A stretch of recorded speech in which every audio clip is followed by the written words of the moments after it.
Hey guys, welcome to my YouTube channel. So recently I had an opportunity to go check out the new latest installment of the Fast and Furious franchise called Fast X, which is called Fast 10 Part 1, which is the first part of the final installment of the Fast and Furious franchise. And I'm going to get this thing out of my chest. I had been a fan of the Fast and Furious franchise in the earlier days. The first three with the Fast and the Furious, which is, yeah, I will agree that the first movie was a total ripoff from Point Break. Too Fast, Too Furious, which a lot of people did not like, but it's one of my guilty pleasures, and especially Tokyo Drift. Those are one of my guilty pleasures. I know it's not great, but it's still one of the movies that I really enjoyed. And I really liked Fast and Furious, the fourth installment. I thought it really continued to get better. And the fifth installment, which it in the beginning, it started off from a street racing level of action films to now Fast 5 has now becoming more of the action blockbuster when they started to shift it, and it started to work for a lot of people. And for me personally, I will agree, Fast 5 is my favorite of the franchise. It's still not one of my favorite movies of all time, but it's definitely one of the better Fast and Furious movies I've seen. And Fast and Furious 6, I really enjoyed. Not as good as Fast 5, but it was still a good follow-up to the fifth film. And I know a lot of people are going to get mad at me for saying this, but I thought Furious 7 was utterly awful. Now look, don't get me wrong, the best part of the movie was the tribute that they paid to Paul Walker, because while they were still in production of the Fast Furious 7 and they took a break, and we found out, and everybody in the world, including myself, was shocked to hear about the tragic passing of Paul Walker, which it was so emotional and heartbreaking to see that happen. And they did not get a chance to finish a lot of his scenes, so they had to get two of his brothers to come in right around him and CG his face. Now, watching that film, you can tell some of the majority of the scenes that Paul Walker's not in. You can tell that there's a little CGI of on his brother's face, that they had to work that in, especially towards the end of the film when they were saying a farewell to goodbye to Brian O'Connor. And I thought it was a very well satisfying end to his character, and that they were going to drive off and move on. And I was accepting that. And for me personally, I thought Furious 7 should have ended after that. But the movie made over $1 billion, which at the time it was the highest grossing of the Fast and Furious franchise. So the studio decided to do another one. They're going to continue to make more. They know what this franchise is, that it's a over-the-top, ridiculous, bombastic action film.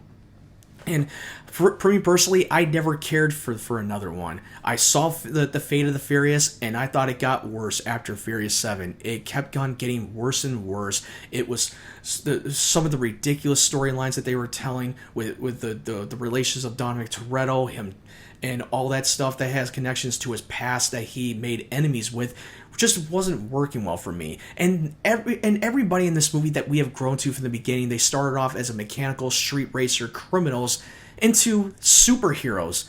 They have superpowers. They're basically invincible.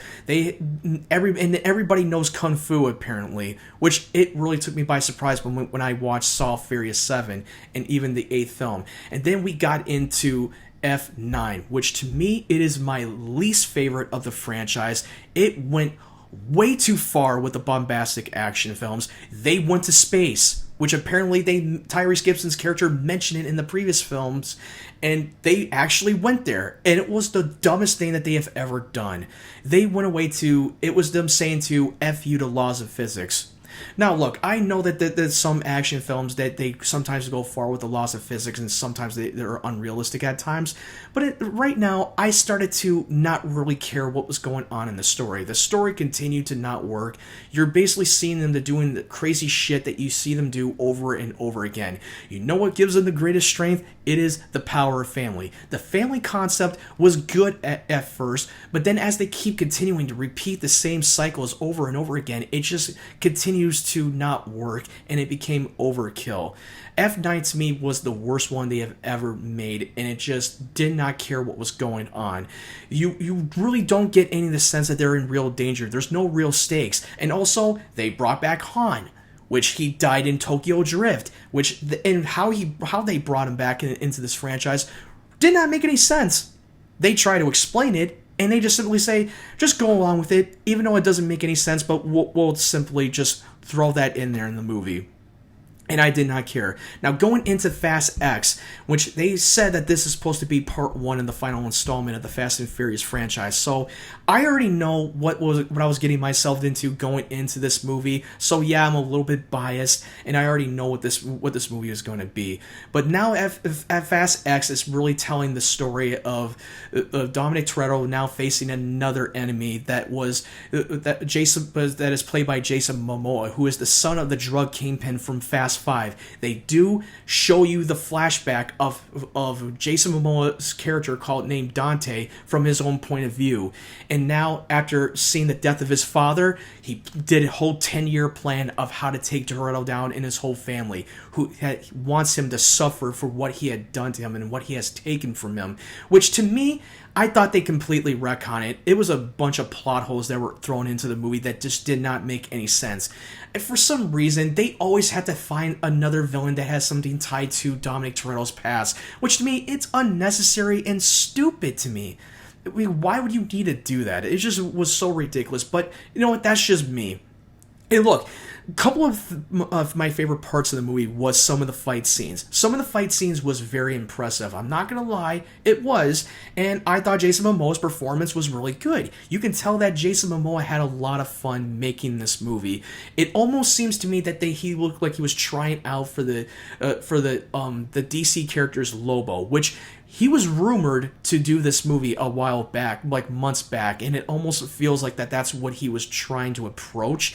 And yeah, they made him a little bit more of the Heath Ledger's Joker, where he has a purpose, but he's unhinged and a psychopath. And look, he is one of my favorite parts of the movie, but that's not saying much. I thought Brie Larson's character, who's playing the daughter of Mr. Nobody, played by Kurt Russell, I kind of thought that she was phoned it in this film. Look, I have nothing against Brie Larson as an actress. She is an Academy Award-winning actress, and I thought she was pretty good as Captain Marvel, even though I thought Captain Marvel movie was not all that good in my opinion, and I thought they underutilized her character in Endgame, and I thought they should have done more with her. But I'm still hoping that she does great in the Marvels, that it's going to be coming out later this year. And honestly, she hasn't had a lot of acting jobs, which that's fine. I understand. The last major role that she was in, I believe it was Just Mercy, that was a drama with Michael B. Jordan and Jamie Foxx, with I thought she was amazing in that film. And I was just hoping that we see her get more roles. But coming into Fast X, it just seems like that she was just there for the paycheck and just doesn't really care. And guess what? Fun fact, we literally had two actors who played Aquaman. You may have known him in the hits Amazon Prime series called Reacher, which I thought that show was great, and I thought he was fantastic in it. And yes, he does play a major role in this movie, and he did play Aquaman in the DC series called Smallville, which I thought he was great in as well. And like Smallville is my favorite DC show of all time, and I remember him back in the day that he played Aquaman, and I known him in the a raunchy sitcom show called Blue Mountain State. And I thought, like I said before, I thought he really crushed it in Reacher, and I'm so excited for him in season 2. But I thought he was so bad and cringy every time he opens his mouth. It looked like he took that role way too seriously, and it just did not quite work for me.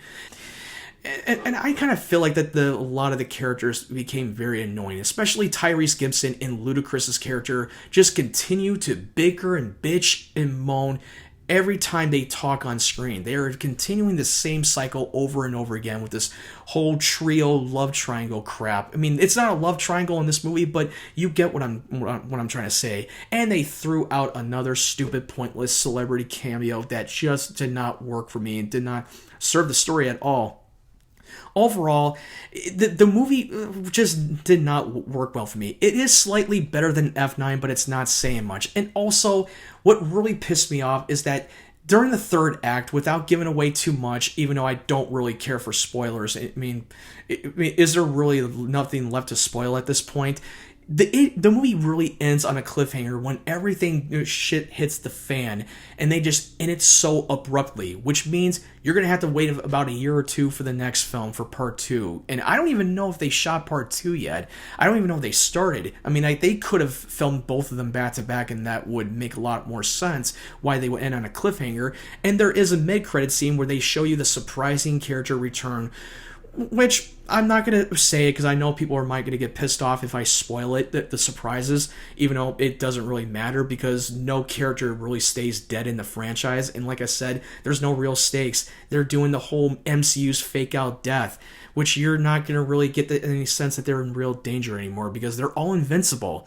And one thing that really pisses me off that every movie of the Fast and Furious, that every time they bring back the antagonists from the previous films, they try to redeem them, especially if all the shit that they have done, and it just did not make any sense. They tried to redeem these characters, even though that most of them tried to end the world, and one of them killed one of their loved ones, which I never really understand that. It was just so forced. But overall, this is definitely one of the worst films I've seen all year. Now, look, if you already know what this franchise is, that it's ridiculous, bombastic, and unrealistic, and you just want to turn your brain off and just shove a popcorn in your mouth and enjoy the ride and just be entertained, this movie might be for you. You might really enjoy Fast X. For me personally, I don't really care, but also I'm definitely going to see the next one because I want to see where this goes. Even though I'm going there with a biased opinion, I know it's ridiculous, but you know what? I'm just curious to see where this goes. And also, after seeing the box office result, which it made $500 million worldwide so far,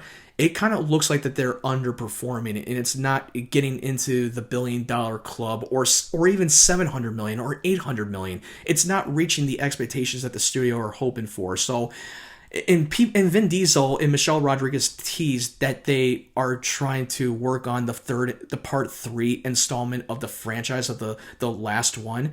And for me, I was not surprised when they teased that announcement, but after the box office result, I think it's very unlikely that they're going to do that.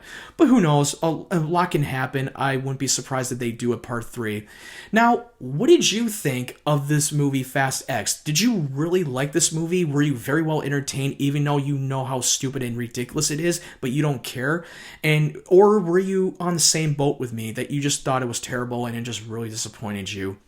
Just jump down in the comment section below and leave me your thoughts. And hit the like button and subscribe to my YouTube channel for more videos to come. I know I've been a little bit behind and I have not been very active on my channel, but I'm going to do my best to upload more videos. And turn on the bell notification so that you won't miss anything.